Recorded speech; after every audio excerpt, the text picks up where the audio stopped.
Join us on an investigative journey. We'll educate each other on a range of scientific discoveries, concepts, and phenomenon. As well as dive into the complex world of pseudoscience to separate the factual from the fabricated. I'm Matt McCabe. I'm Levi Bateman. And I'm Sam Lawsorica. And this is Idio Facto.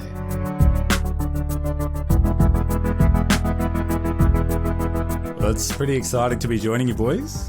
It's good to have you. Yeah, this is fantastic. Well, you're not sort of just joining us anymore. You're in. What do we call someone from Idio Facto? An Idiofactian? An Idiofacton. Yep. Yeah, that sounds good. You're an Idiofacton. All Can't get out now, Sam. You're in. That's forever. It. In forever. And as grim as that sounds, we couldn't be happier, so... I probably could be happier, to be honest. Like, in the scheme of things, I probably could think of a few things that would make me happier. Well, Matt, Levi and I couldn't be happier. It's nice to have you, but, like, is that because you get to work with me all the time? Sure, yeah. I think we're just so happy because we live in one of the safest states in Australia at the moment. Oh, right. Yeah, no, that's a fair point. Oh, man, I wasn't sure how long it would take you guys to start on the South Australian elitism, but apparently about 30 seconds. South Australia is best Australia. Yeah, whatever, guys. I don't care that I'm outnumbered anymore. I'm just going to pretend like I don't care. That's all right. Yeah. One day you can come and visit the official state of Video Facto. Right. Yeah, one day. Please do. No, but seriously, please come visit.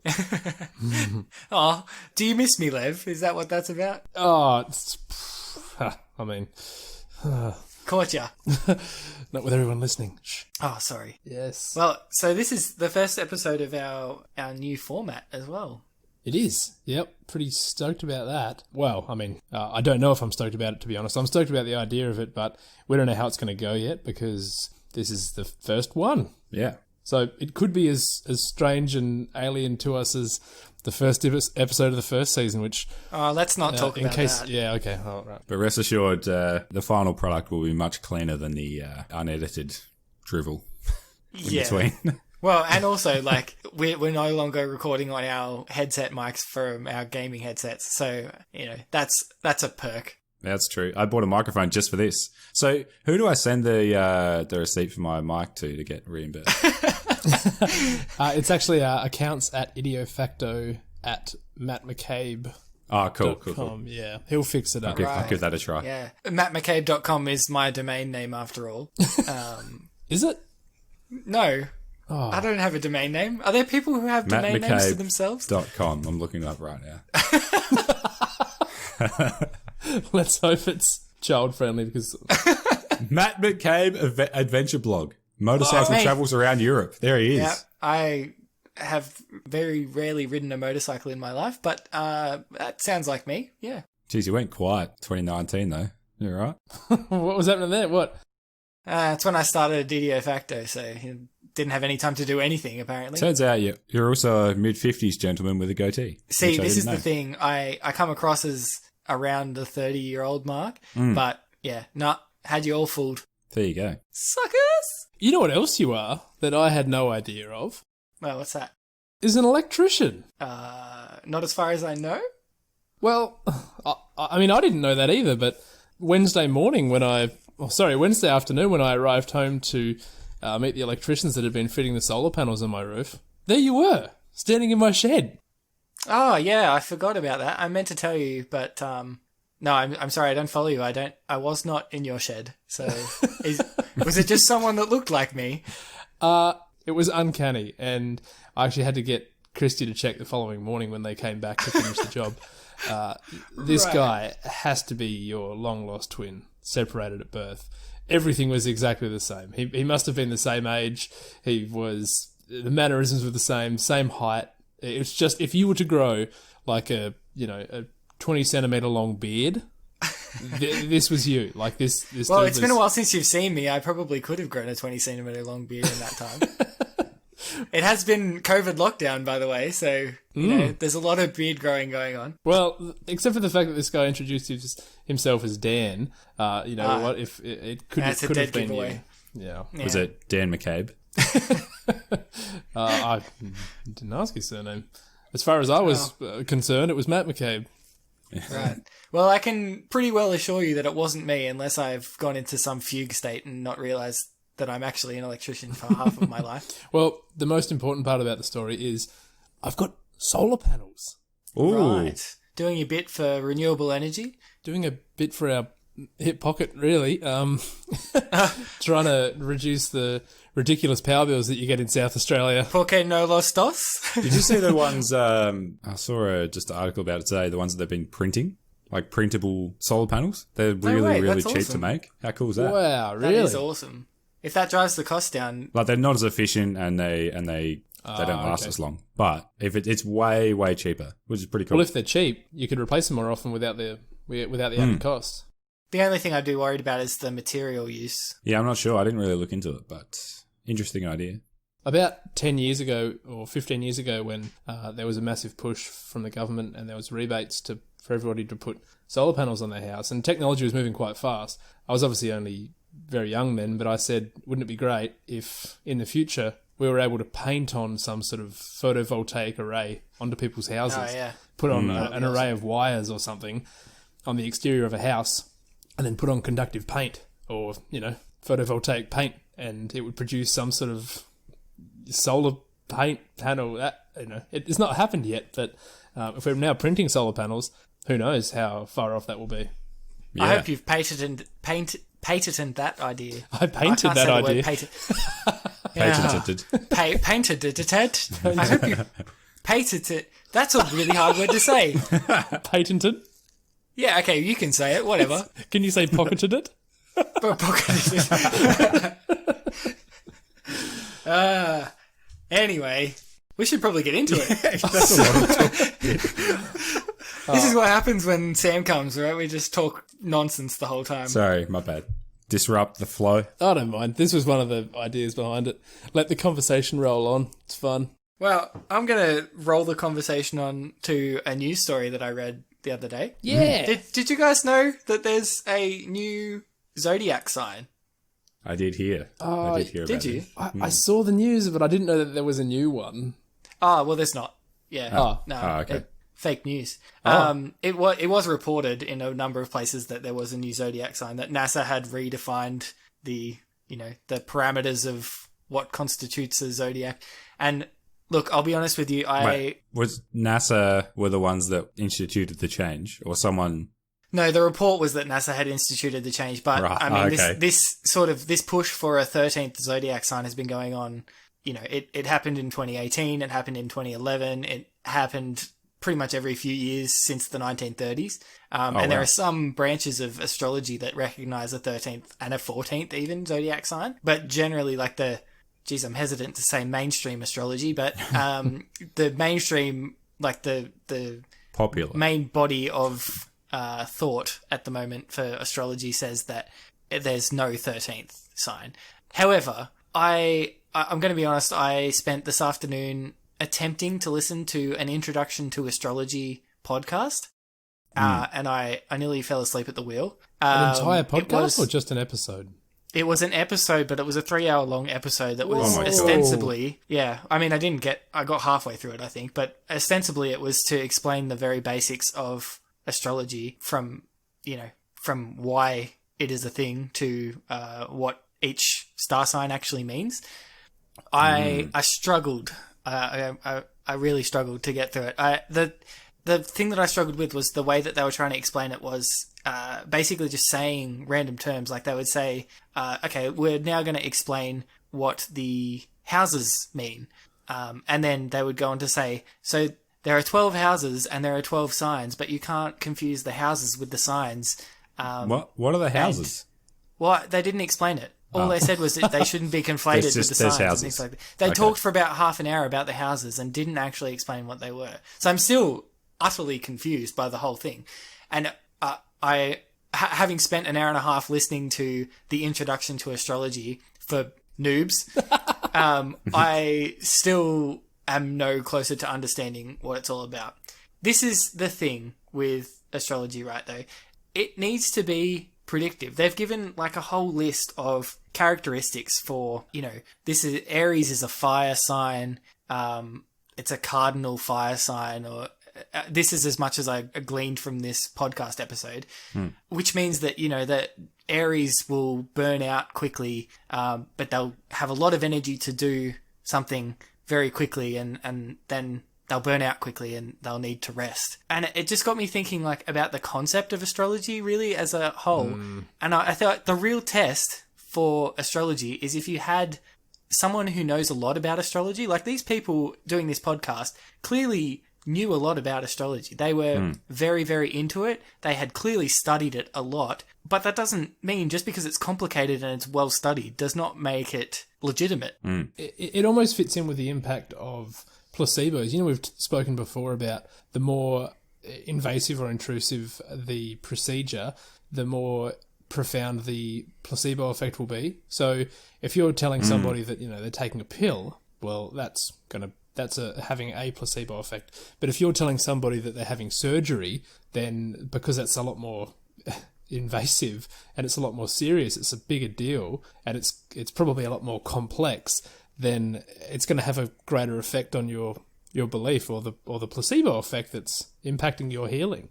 The more that you look into it and the more that you believe in it, the more effect it's going to have. I think it's a very similar concept. Like, the more complicated you make your predictions, right? Yeah. Oh, okay. Yeah. The more it seems to be. But also, even just astrology as a whole, it's super complex. Like, I can't just be expected to be able to look at a star chart and read it. But I think what you're saying, Matt, is that just because you need specific knowledge to understand this made up craft doesn't necessarily give it any merit to being real. No, several people over many thousands of years, in the case of astrology, have made up this system from scratch. And imagine if you met an expert on Middle Earth, like the Lord of the Rings universe, right? You met J.R.R. Tolkien, who created the whole universe. He knows the languages inside out. He created all the languages.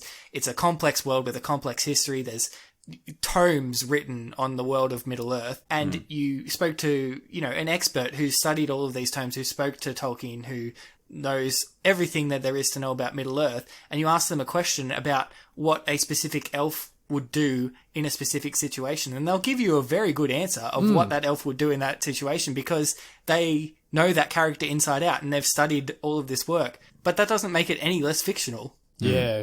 Yeah, good call. The other thing that I was thinking about as well is that the way that you could really test... I will continue to be very skeptical of astrology and horoscopes until I can meet someone who knows what they're talking about when it comes to astrology, who's studied enough to understand all of the signs and all of the, whether it's a fire sign and cardinal, and I've forgotten more than I really learned. But I want to talk to someone who has all of those things, who gets to know me very well without knowing my birth date and without knowing what star sign I am. And then I want them to predict for me what star sign they think I am and see how close they are. Because I guarantee you, if you did that on a wide scale, it wouldn't be any better than 1 in 12. That's right. And I don't think it has. I think, because we did an episode on astrology, and I think there has been studies done on it, and that's exactly what it found. Yeah. No better than chance. So until someone can predict my zodiac sign with accuracy better than chance, I'm going to remain an ardent skeptic. I haven't been asked what star sign I am for a very long time, which is probably a good thing, but I can't wait for the day that somebody does ask what my star sign is, because I'm going to reply with, I don't have one. I'm going to reply with dinosaur, and when they say, but that's made up, I'll say, well, they all made up. So, Oof. But you could argue that's the 13th one. Well, actually, that brings me back to the original story. Even though it was reported that there was a 13th star sign that was discovered, and that's not necessarily the case, it does throw into question the arbitrary nature of the signs of the zodiac. Especially if this is something that happens, every few years, as you say. That's, if they're questioning it that often, that whether there's actually 12 or whether there's definitely a constellation called Ophiuchus, which is this new one that some schools of thought in astrology would consider that one of the signs of the zodiac, but the mainstream does not. And anyway, the point is that it's definitely a constellation, but is arbitrarily assigned, astrology seems to have arbitrarily assigned specific meaning to some constellations and not to others, and how the planets move through those constellations. And I don't claim to be an expert. If there is an expert on astrology that listens to this show, what are you doing here? But also, hi, and please can you get in contact with us? Because I'm actually super interested to understand how it works. And I almost said shamefully ignorant, but I'm not that ashamed of it. I'm ignorant of the way that astrology works, and I'm interested to know how it does. So if you do know someone who knows a lot about astrology, please get them to get in touch with us. I think the thing is that you don't really need to know much about astrology to know that what use does it have, you know? In what way can the position of many random celestial bodies in the night sky on the day that you were born, how can that impact your personality that's so complex? And how do you expect that every single person that's born within that time period, which is also arbitrary, is going to have exactly the same personality traits? You know what I mean? Yeah. Mm. Well, I mean, they do explain that away by saying that, you were born at the beginning of the month, so you'll actually have elements of the previous sign in your personality as well. And then if you're born at the end of the month, you'll have other elements of, the sign after you. And because they're all very generalized characteristics anyway, you can pretty much explain any anomalies using that logic. But that begs the question, what is the point in the first place then? Because if it's not predictive of someone's personality, then what is the point? I think I don't believe in it, but I think the people that do believe in it use it as like a source of comfort, or, it's used to attach a bit more meaning to events or to relationships or those kind of things that they wouldn't have otherwise. Yeah, you're absolutely right. That's it. That's exactly what it is. It's an attachment to a community. Which is nice. I mean, it's not something that I would buy into, but there are worse things out there, I guess. I think the main problem that I have with it, and it's not, and I think I said this in the episode, it's not at all dangerous, some pseudosciences can be. It can sometimes be offensive if you get told that you're not compatible to be friends or in a relationship with a certain person. But that's about as harmful as it can be. I mean, if people use it to dictate their decision making, that's a concern. But yeah, that's right. Yeah. Also, the reason that it sort of grinds my gears, I suppose, is that it's just perpetuating ignorance and disregarding science, and that's just my general peeve with a lot of pseudosciences, whether they're harmful or not. It's such a large, just kind of widely accepted thing. Like, horoscopes are printed in newspapers every day. Yeah. That's crazy. Yeah, that is crazy. That lends them a credibility that they definitely don't deserve. Exactly. Yeah, for sure. Well, we should probably move on from this, because I suppose, yeah. we spent 20 minutes talking about a news article that wasn't even a news article. How long is that segment supposed to go for? 5 minutes or so? Oh, who knows? We're already way off script, so... Yeah, we'll figure it out as we go. That's fine. Well, Sam, take it away. What do you think? What have we got for us? Yeah, so today I wanted to discuss the keto diet.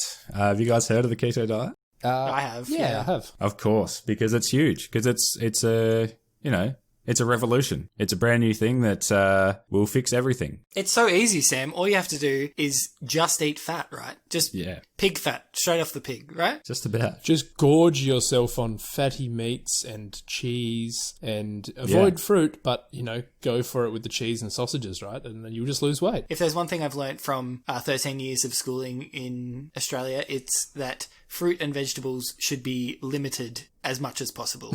Oh, for sure. Yeah. Fruit's no good. Yeah. So, I mean, as you've touched on, the ketogenic diet essentially is it's a very low or no carbohydrate intake diet. First point I want to make, though, this is not a new idea. This has been marketed as a big new innovation in the last probably 4 or 5 years. Bit of a fad diet, isn't it, at the moment? It's a huge fad diet. But do you know, if you think of like big diet trends or diet fads in the past, like around the 80s, 90s, something like that, do you know any names of any?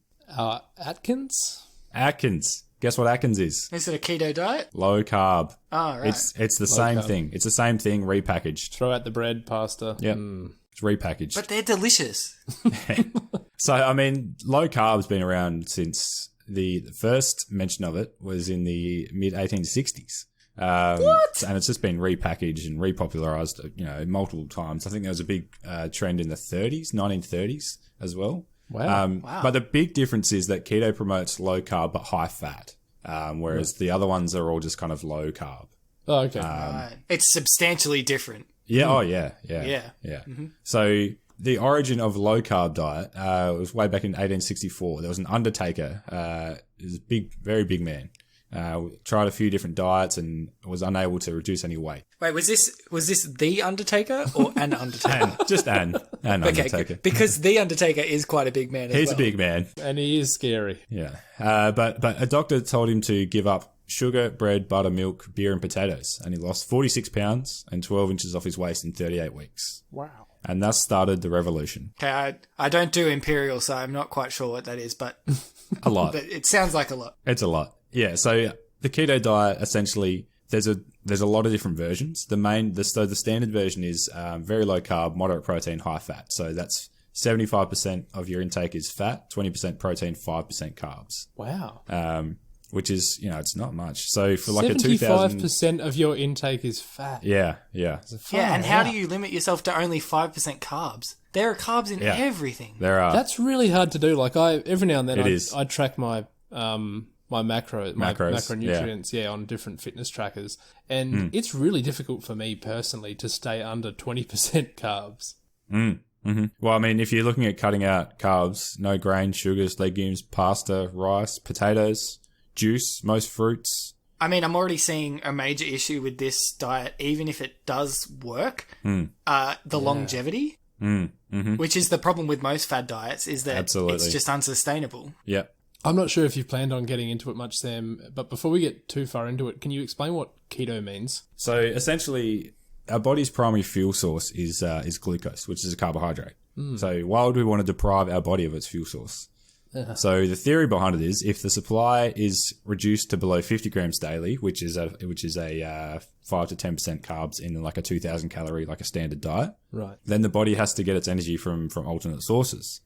So if it's got to get its energy from an alternate fuel source, firstly it'll synthesize about 65 grams of glucose, which is still not much, from amino acids, so building blocks of proteins. But this isn't ideal because breaking down proteins and amino acids takes a lot of energy. Right. And wouldn't it also potentially leave you with some deficiencies? Yeah, well, and proteins are needed for muscle integrity as well. And atrophy, Yeah. Once it maxes, and it's only very limited amount that can actually do, because of the availability of the enzymes and that sort of thing. So once that system's maxed out, then the liver starts to convert fats into ketone bodies, which are namely beta hydroxybutyrate, acetoacetate, and acetone. And then they're used as fuel in the mitochondria, which is the energy area in the cell. The powerhouse of the cell, if you did your The powerhouse of the cell. There you go. And the body is in a ketotic state, or ketosis. So this is the ketogenic diet because it's creating ketone bodies, essentially. Right, using fats to produce ketone bodies as an energy source. So I always thought that the mitochondria could only use, sugars, carbs, glucose as an energy source, but it can also use these ketone bodies, can it? Yeah. I mean, I guess it makes sense because that's how one would lose weight, right? Is you deprive yourself of enough regular energy. And that's how you lose the weight, is because you start to break down the fat in your body. That's right. Yeah, but to get it to the point where it breaks down fat, you've got to go through all your glucose stores as well. Right. So if you're looking at weight loss, and I'll touch on this again a bit later, if you're purely looking at weight loss as your goal, you're not looking at fitness or muscle tone or anything like that, then it's pretty simple to lose weight. From a logistics standpoint, it is quite simple to lose weight. Yeah. You just take in less energy than you use. That's basic. And you will lose weight. Thermodynamics. Yeah.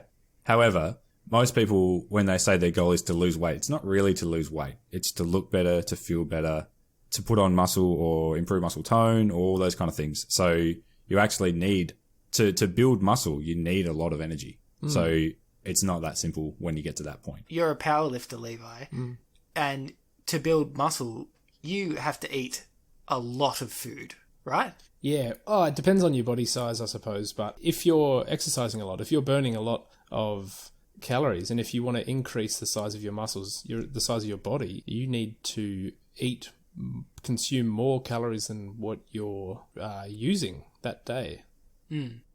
But I mean, I guess it really depends on what your goal is. Exactly. Yeah, absolutely.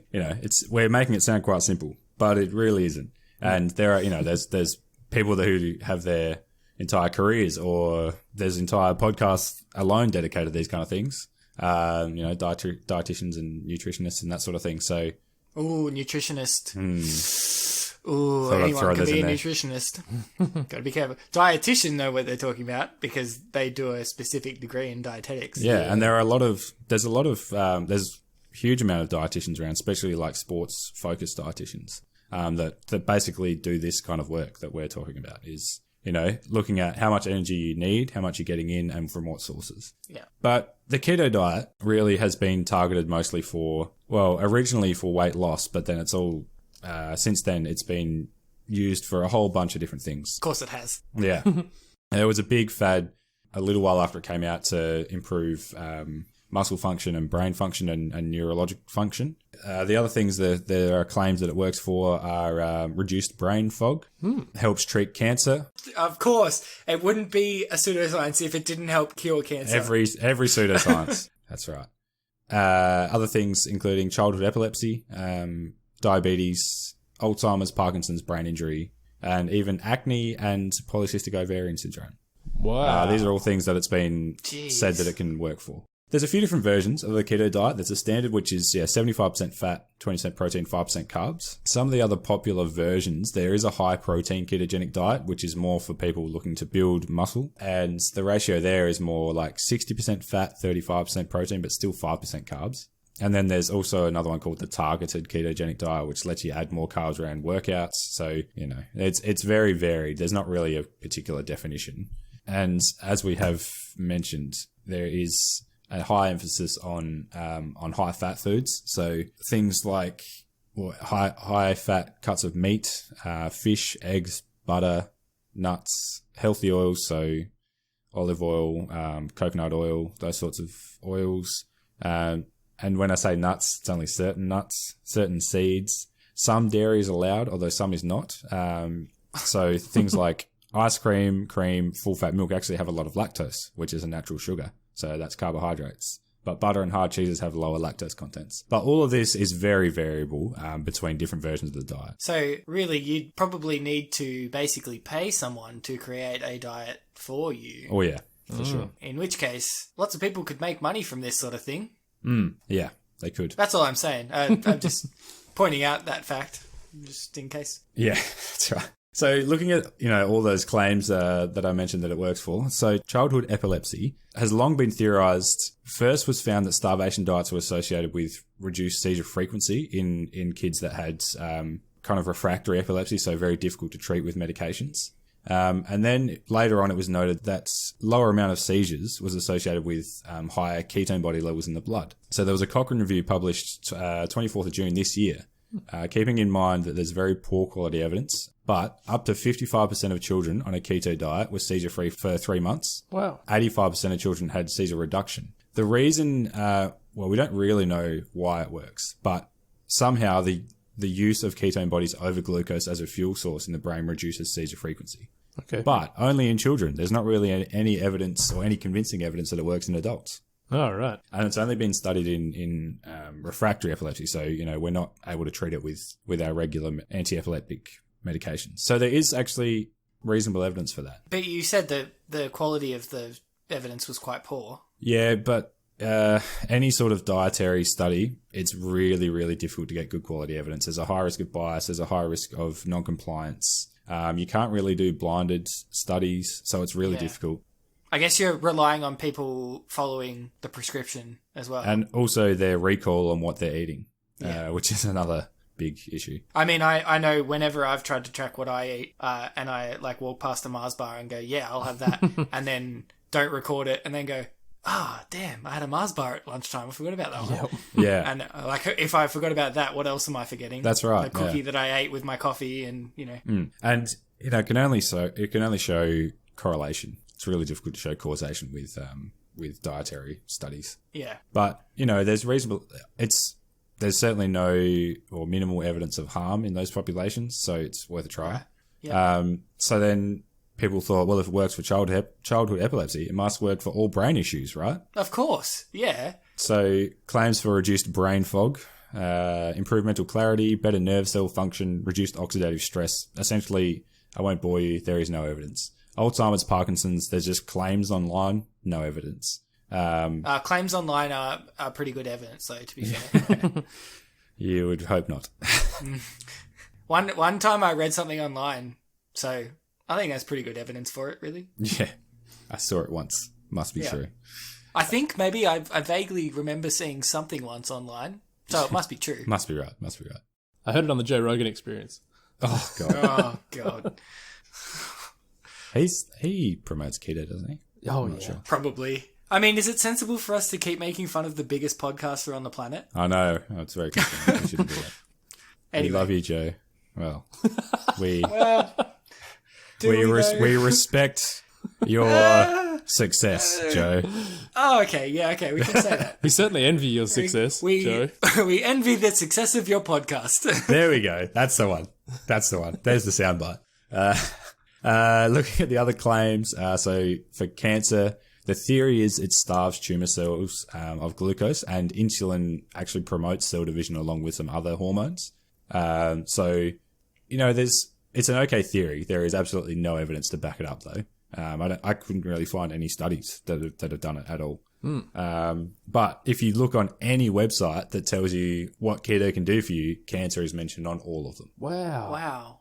It's ridiculous. And even on, say, healthline.com, which always seems to come up the first site when you Google, which is quite concerning. I don't know how well how much they pay for that privilege, but they always seem to come up first for me as well. Yeah. But so they said, can help with cancer, and there was a little link there. So there's a link. There must be a paper backing it up, right? Of course. Nope. Oh. The paper that it links to doesn't even mention cancer. So, What? Good. Yeah, that wasn't great. It's a phony source. Wow. Yeah, it is. It's depressing. For diabetes, so it's used in diabetes for insulin, for glucose control and improvement in insulin sensitivity. And it actually works quite well for that, especially among type 1 diabetics who have a lot of difficulty controlling their glucose, which, it makes sense. If you're taking less in, then you're having less variability. So the insulin doesn't need to be upregulated, downregulated. You can just have regular insulin levels in the blood and you're going to manage pretty well. So, hey, diabetes is probably a good one to cover at some stage as well, because I feel like that's fairly well misunderstood by the general population. Yeah. Yeah, for sure. I don't know much about it. That's on my short list. Cool. Type 1 and type 2 diabetes. And then there's also PCOS and polycystic ovarian syndrome and acne. It's not really keto specifically that helps with those, but it is well known that less sugars in the diet help for both of those. Less sugar in your diet helps generally for most things. Yeah, that's right. I think the big one for keto, for me, that I've heard people talking about is that it's this wonder diet for weight loss. And I think... Well, let's get into that, shall we? Yeah. Why would it work for weight loss? So the usual argument for low carb versus low fat diets is that low carb produce a metabolic advantage because a lot of calories are needed to convert proteins to glucose and fats to glucose. Some suggestion that ketone bodies either have a direct appetite suppressant effect as well, or that they alter ghrelin and leptin levels, which are they're the hormones in your blood that stimulate and suppress hunger. Okay, you can't just make words up now, Sam. Sorry. They sound like names of gremlins that would live in your basement or something. Ghrelin and leptin. Ghrelin and leptin. They're just hanging out. Oh, I'm going to name some of my fish ghrelin and leptin. Yeah, that's not bad. No, they don't live in your basement, but they live in your stomach and they live in your brain, and they tell you when to eat. Right, and they don't live. And they don't live. No. They're just a composition of things. Anyway, so there is a suggestion that ketone bodies have an appetite suppressant effect as well. So there have been a fair few studies that show there is a significant reduction in weight with people on keto diets. However, they are often not blinded, not placebo-controlled, not compared to other diets. And essentially, summarizing all the evidence I could see, the effect they have is perhaps slightly better than a traditional low-carb or low-calorie diet in the short term. However, there are really no long-term studies. The longest I could find was up to 2 years.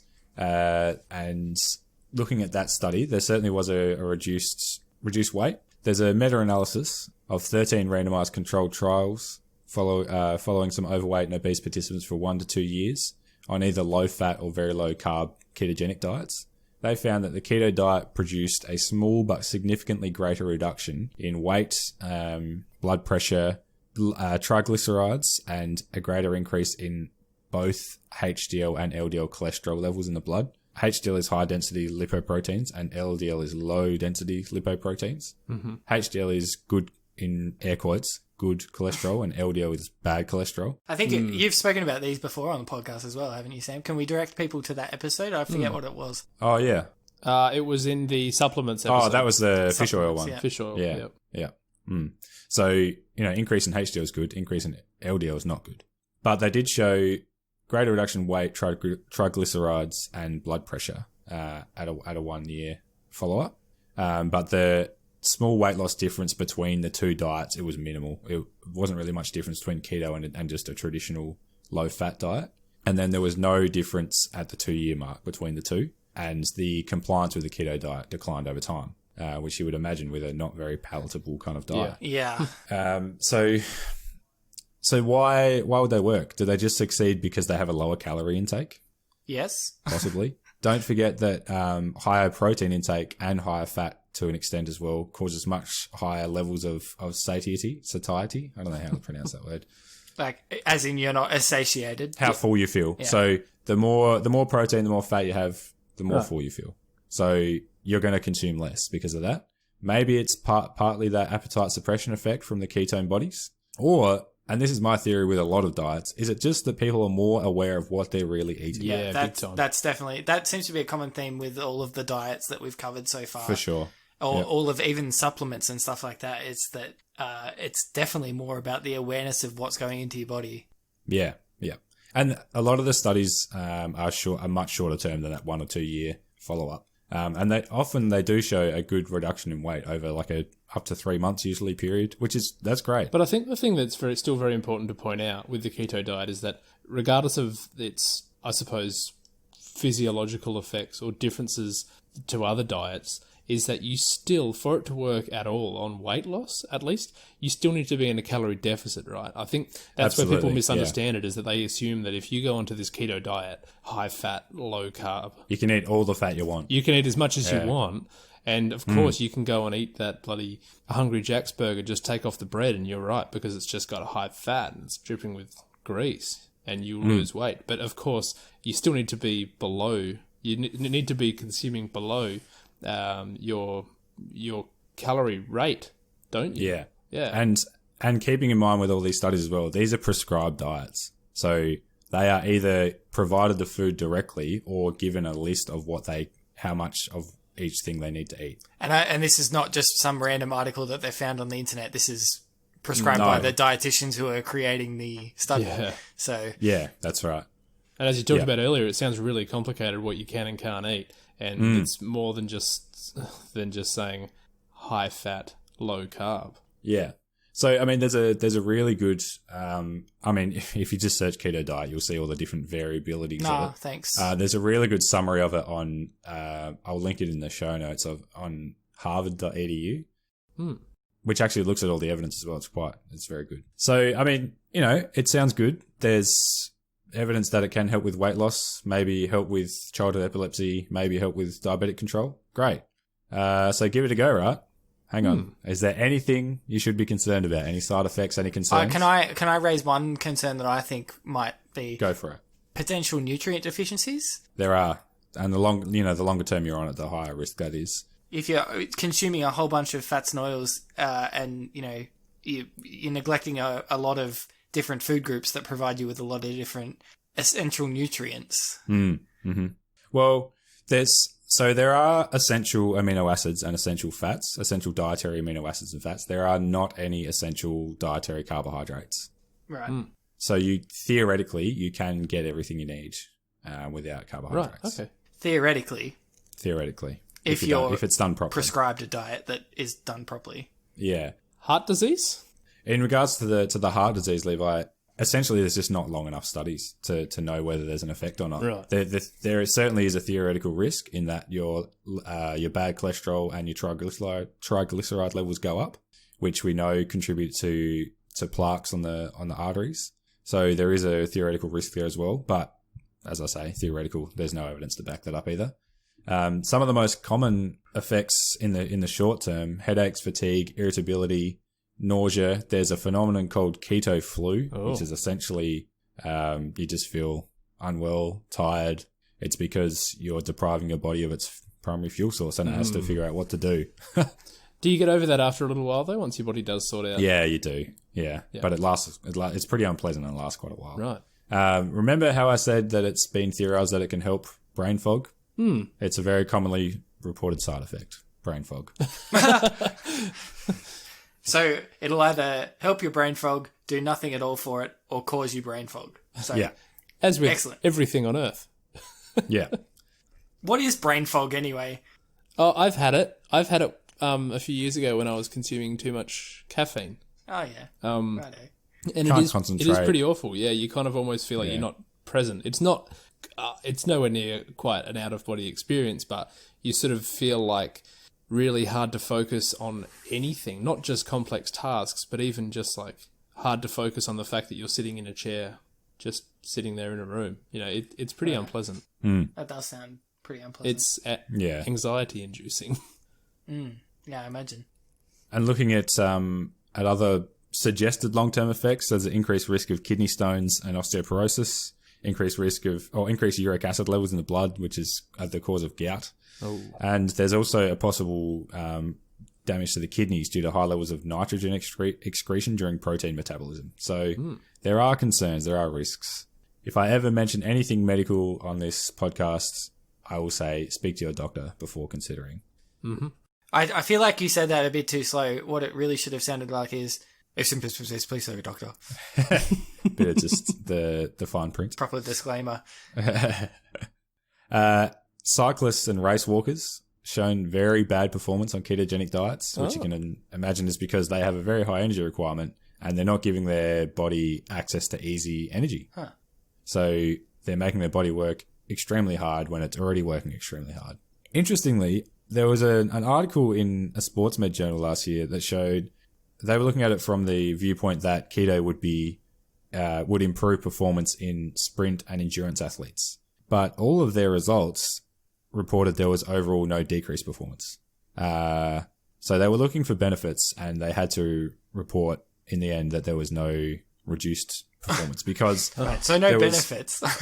No benefits. Looking at the fine print in that paper and the actual numbers, there was actually in a couple of the things that they measured, there was actually reduced performance in a few of those topics. So they did a 10-kilometer time trial of running. In the keto diet, the high carb groups improved. So I think it was 3 weeks of the diet, and then they did a time trial. So they did a baseline, were on the diet for 3 weeks, and then did another time trial. The high carb groups improved their time by up to 3 minutes, and the keto actually lost 23 seconds on average. Wow! So if anything, it did not. It showed reduced performance, and there was even some loss in muscle hypertrophy in some of the groups as well. So reduced muscle synthesis as well. So there's certainly overall it does have some benefits, especially for weight loss. Essentially, there's no evidence that it improves athletic performance in the very limited studies that have been done in it. And one last interesting point. The longest life expectancy in the world is in the Okinawa Islands of Japan, where the calories from carbs outweigh from protein 10 to 1. Wow. Whoa. Yeah. But they're not from processed sugar, but they're from things like sweet potatoes, soybeans, that sort of thing. So, there's not really a best diet. Yeah. Keto may help with weight loss. If you have diabetes, it may help with controlling your blood sugar levels. If you're a child, it might help if you have childhood epilepsy that is very difficult to control, it may help reduce your seizures. But if you're considering it, I would recommend speaking to a doctor and a dietitian first. If symptoms, please your doctor. That's very good advice, I think.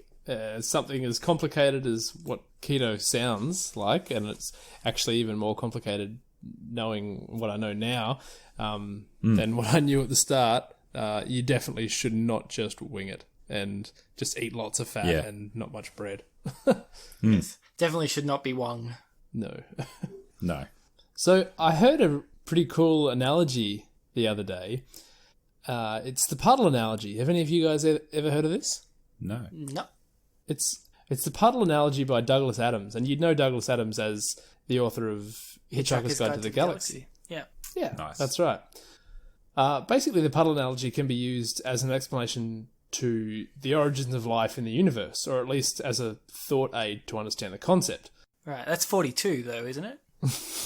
Yeah, apparently. Well, he lied to us all because I thought it was No. 42, but now it's... Anyway, this is kind of tricky because we've always said that we wouldn't cover politics or religion on this show. But this is a new season and I'm ready to break some rules. Let's do it. No, there's actually no rules because this is our podcast and it's very difficult to produce a skeptical podcast without at least rubbing shoulders with religion. Religion's often an opponent of science. It would actually render many aspects of science redundant if it was sort of followed to the letter. So I guess new rule, maybe we're allowed to mention religion, but I will always be respectful, at least on the podcast. And we'll obviously never tell you what to believe.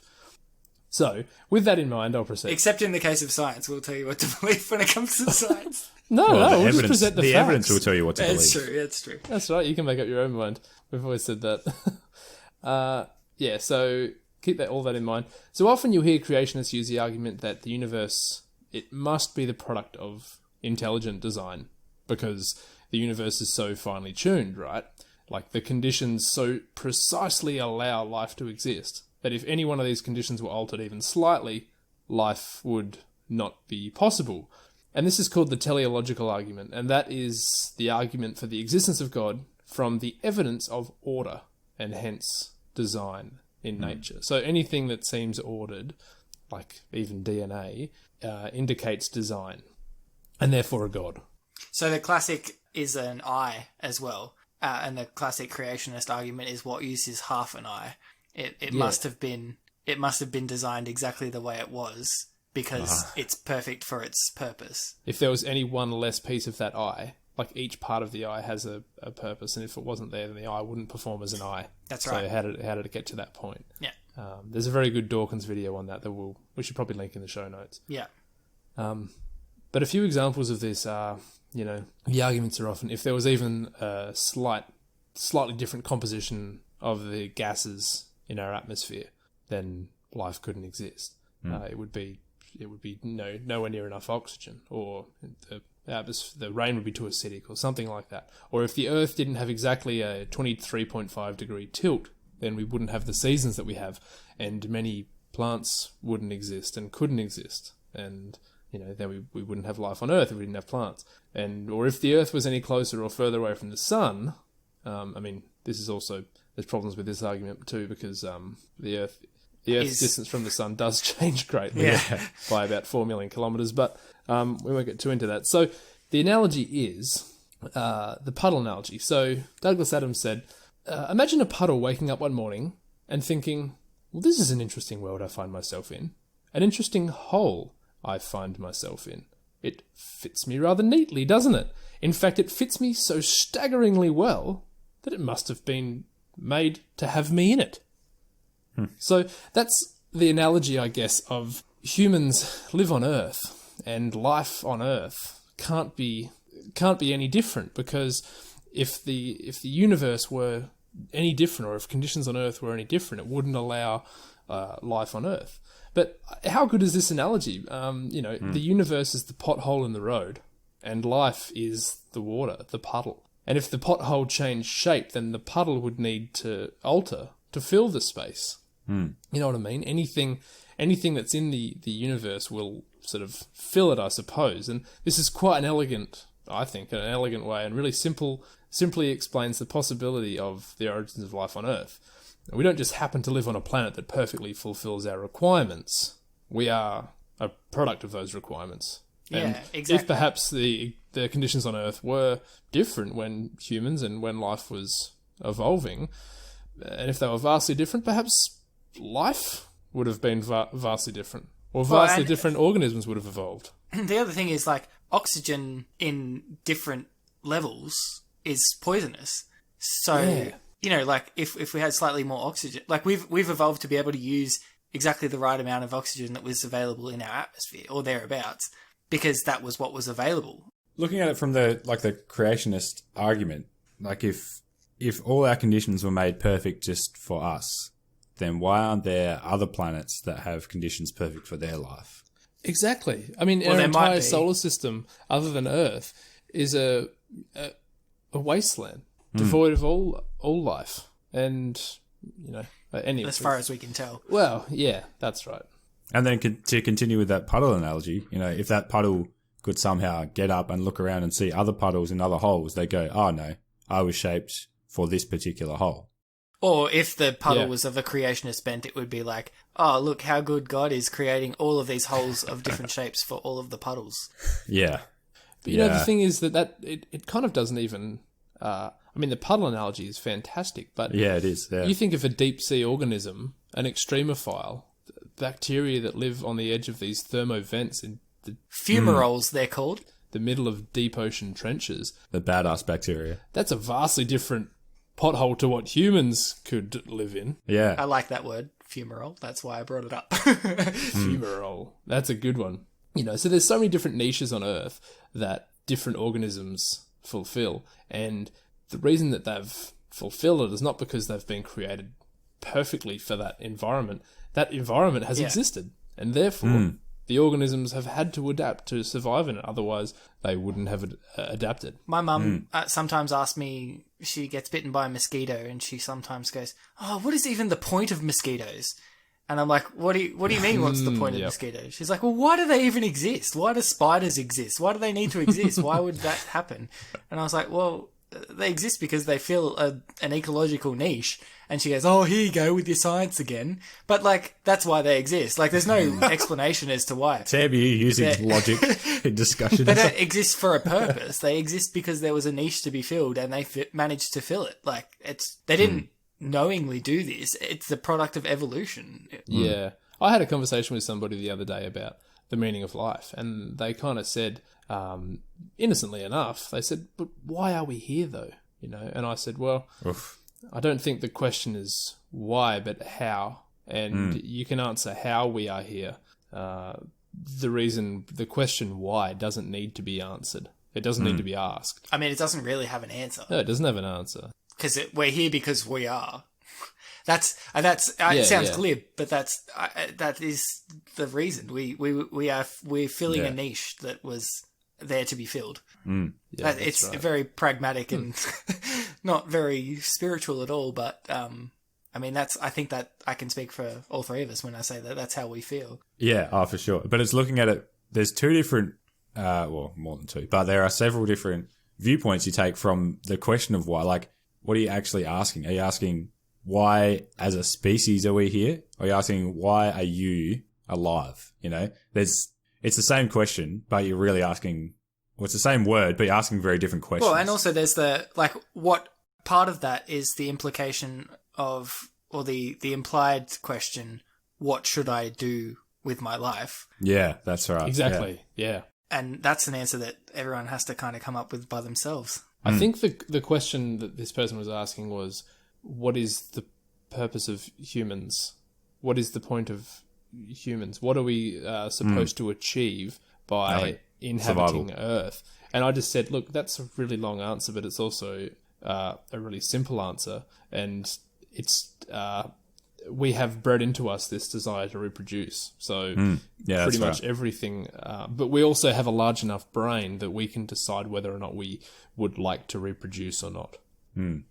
But to put it simply, that's why everything's here. Is it because it has an innate desire to reproduce and to pass on its genes? To really answer the question in the answer that they would want, we need to understand consciousness, which we do not understand at all.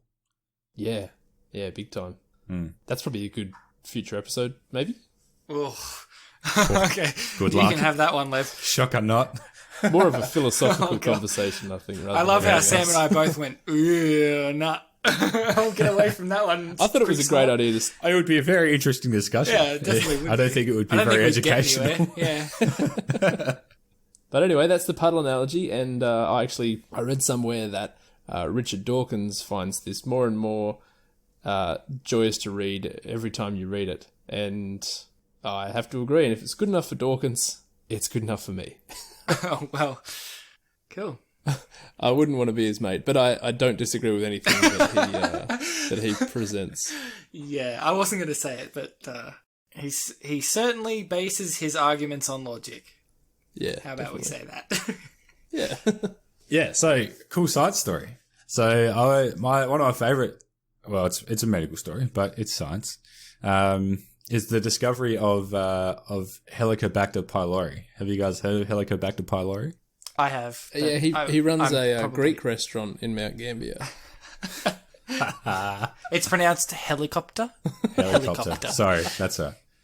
Helicobacter pylori is the bacteria in the stomach that plays a significant role in gastritis, which is inflammation of the stomach lining, and ulcers. And Professor Barry Marshall and Dr. Robin Warren, two Australian doctors, actually won the Nobel Prize in Physiology and Medicine in 2005 for discovering the bacteria, which they actually discovered in 1982. Wow. And it took them like 20 odd years to give them the prize. Yeah, it did. And also just to really see the full effects of their discovery, I think. Right. But essentially, the bacteria, which is shortened to H. pylori, it's got a big part in causing ulcers in the stomach. And previously, it was quite difficult. Well, it was a very common problem is gastritis and ulcers in the stomach, and was quite difficult to treat, often needing surgery. But they discovered this, and it led to a very simple treatment for a very common, very painful problem. So reduced the need for surgery, and could also be argued that kind of they led the way to more research into microbes in the guts, being the possible causes for chronic conditions, which is research that's still going on now. It's very kind of new kind of stuff. Yeah, really interesting. But basically, the idea that bacteria were the cause for ulcers has been around since the 19th century. On samples, it was noted there was some curved bacteria among the stomach wall cells, but nobody could isolate and grow them. So Dr. Warren, he was a clinical pathologist at Royal Perth Hospital, and when he was examining the stomach biopsies, he noted that the severity of inflammation in the gut seemed to be correlated with the amount of bacteria present. So initially, once again, they were unable to culture the bacteria, but one of the cultures was accidentally allowed to incubate for triple the intended time because it was left over an Easter long weekend. They came back after Easter, and they had a growth of H. pylori. Wow. So it's pretty cool. So there were a few more years, more studies. They were able to demonstrate its presence more and more. If there's one thing I've learnt from my microbiological work, it's that just leave it for a couple more days and see if it works. Just see what happens. So was that actually the reason why it was able to show up? It's just because it's slow growing or slow to reproduce? Yeah, it's just slow to reproduce. Wow. So they were able to further show that there was a link over the next few years, but people were still skeptical that it was actually the cause of inflammation, or whether it was just able to replicate so much because of inflammation. Right. So after a few years of research, Dr. Marshall swallowed a beaker with a culture of the bacteria. Oh, what? He subsequently developed gastritis, nausea, vomiting several days later, had an endoscopy and a biopsy, and showed that H. pylori was present in the samples. Oh, man, that's probably not a recommended way of testing your Certainly hypothesis. not a recommended way, but very cool way to discover something. Wow. Oh, is it though? So, Pretty cool. what did That's he pretty then cool. do with himself? Oh, he had to have surgery to treat it because that was the treatment Yeah, at that good. time. Okay, Whoa. excellent, yeah. Yeah. But after a few years after that, they went on to develop the triple therapy, which is what it's called these days. And we still use very similar drugs to what they used back then. So it's two antibiotics called amoxicillin and clarithromycin, and a drug called either meprazole, pantoprazole. Basically, there's a few drugs that reduce the acidity of the stomach. So it's something that people used to have a lot of pain from. Wait, so no surgery anymore at all? Depending on the severity, but Right, okay. certainly can be treated in mild cases, and certainly does reduce the need for surgery. Right. Oh, that's pretty And good. reduces the severity of the disease as well. Great discovery. So very cool discovery. How common is this disease? Oh, very, very, very common. I don't have any numbers, but Right, okay. most of my patients really would be on a medication to reduce the acidity of the stomach because they have issues with reflux. That doesn't mean to say they have H. pylori. They've probably been tested for it and had eradication therapy with this triple therapy. But inflammation of the stomach and ulcers are a very common problem. Is it a pretty common cause of reflux? Yeah, so there's lots of different causes for reflux, but H. pylori, essentially anyone that comes in with gastritis or with ulcers will be tested for H. pylori, and then they'll get treatment. Wow. So yeah, very common and very cool discovery, especially by some Australian doctors. That's awesome, and some pretty hardcore work that went into it too. Yeah, for sure. A commitment to the cause. An accident and then an ill-advised experiment. Yeah. It's, it's only one case. It's not exactly a... Obviously, it's been proven since... Yeah, it has.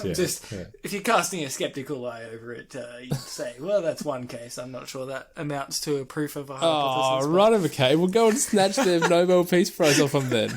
Certainly warranted further studies, though. Well, it took him 23 years to give it to him. It obviously weren't that impressive. Certainly warranted further studies in the area. Yeah, obviously.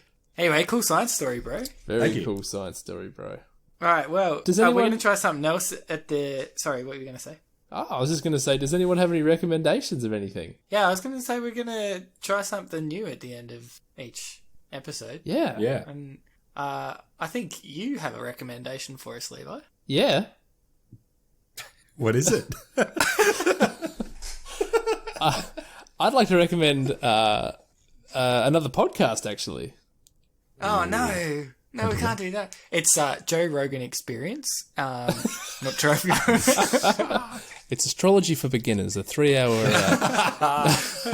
No, that's Matt's recommendation. I know that I would recommend that if you want to fall asleep. Because it's excellent in the treatment of insomnia. Yeah. Yeah.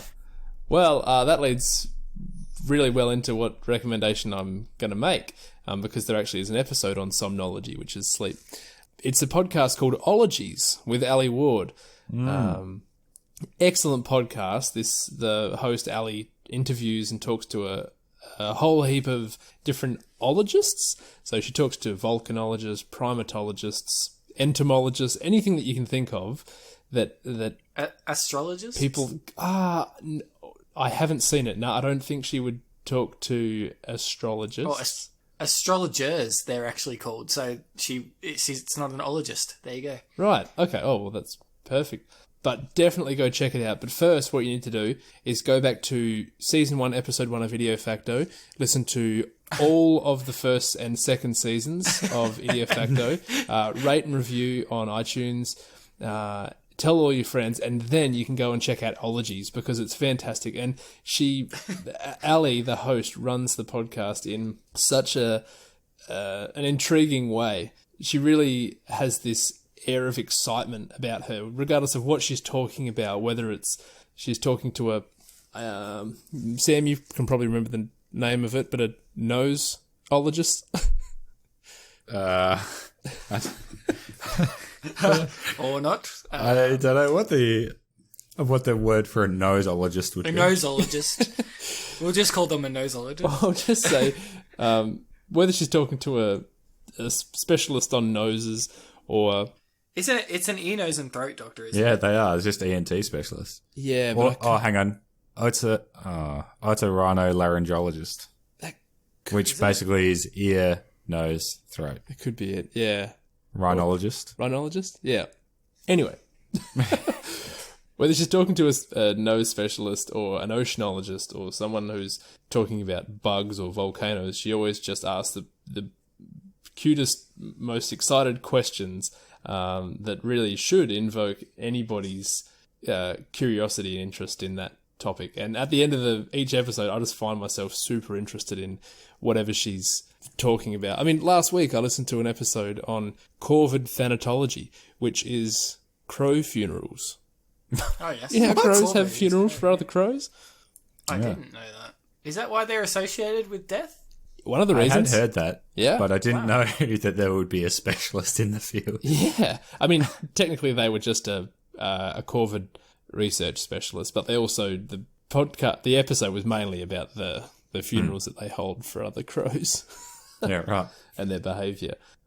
Super interesting. She does an episode on just normal thanatology or death, which actually leaves you feeling really sort of uplifted, which is the strange outcome from an episode about death. But Anyway, go check it out. Ologies with Ali Ward. That's my recommendation. Good one. Nice. Otorhinolaryngologist, by the way. That's Yeah, I said it. Yep, that was my next guess. Yes. Yep. Did you actually That's say what that? I said. No. No, That's you what did I not. said. Oh, No, you didn't. Otorhinolaryngologist. You said a rhinologist. Otorhinolaryngologist. Yeah, that's what I said the first time. No, I think you said it. I did. Well, I'm editing it, so I'll be able to tell you. Oh, yeah, here you go. Do you have a recommendation, Matt? You go first, Sam. Okay. I would like to recommend the book A Grain of Salt by Dr. Joe Schwartz. So he's basically has a strong interest in both science, pseudoscience, and in fad diets. And it's actually where I got some of the information for my topic today. But it's just a huge book of him going through, looking at fads, looking at eggs, are they good or bad? Sugar, is it good or bad? Like all these kind of things, and just summarizes the evidence. It's really interesting. Awesome. That sounds pretty good. And very much up our alley. Yeah. A grain of salt. Yep. Very cool. Yeah. Grain of Salt by Dr. Joe Schwartz. Cool. I'd like to recommend a standard recommendation to nearly everyone that I've ever spoken to. It's called A Brief History of Nearly Everything by Bill Bryson. Mm-hmm.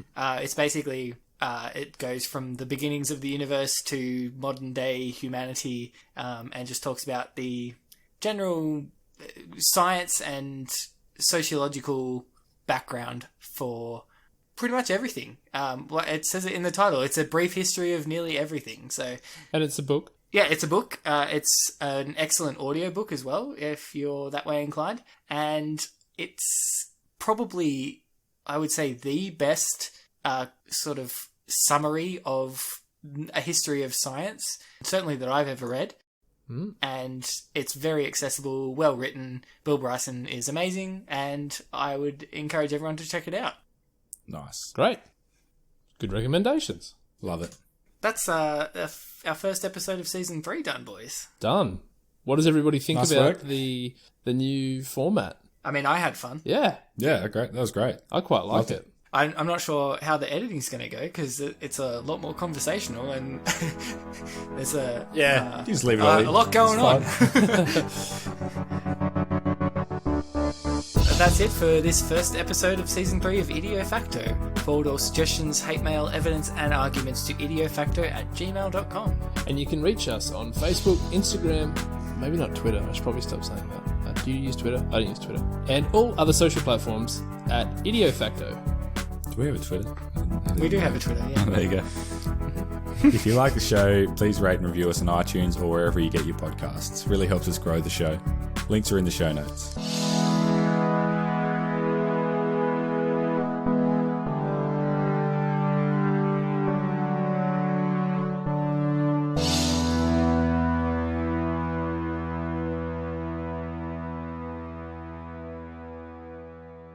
If you like the show, please rate and review us on iTunes or wherever you get your podcasts.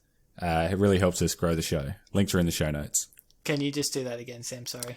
If you like the show, please rate and review us on iTunes or wherever you get your podcasts. It really helps us grow the show. Thanks. Sorry. Is that better? I just wasn't sure if I got clean That's audio. fine, that's fine. I was like, I can probably cut it, but I just want to make sure. As I was going through it, I was like, I should just start again. yeah. And I was like, no. It's all right. Matt loves The editing. links are in the low shows. The ninks are in the show loads. The The shows. shinks are in The the no loads. notes Hang on, shows. what was that? The shinks? The shinks are in the no The lows. shinks are in the low notes. The ninks are in the low shows. God. Okay, I'm stopping now. Yeah, that's a good call.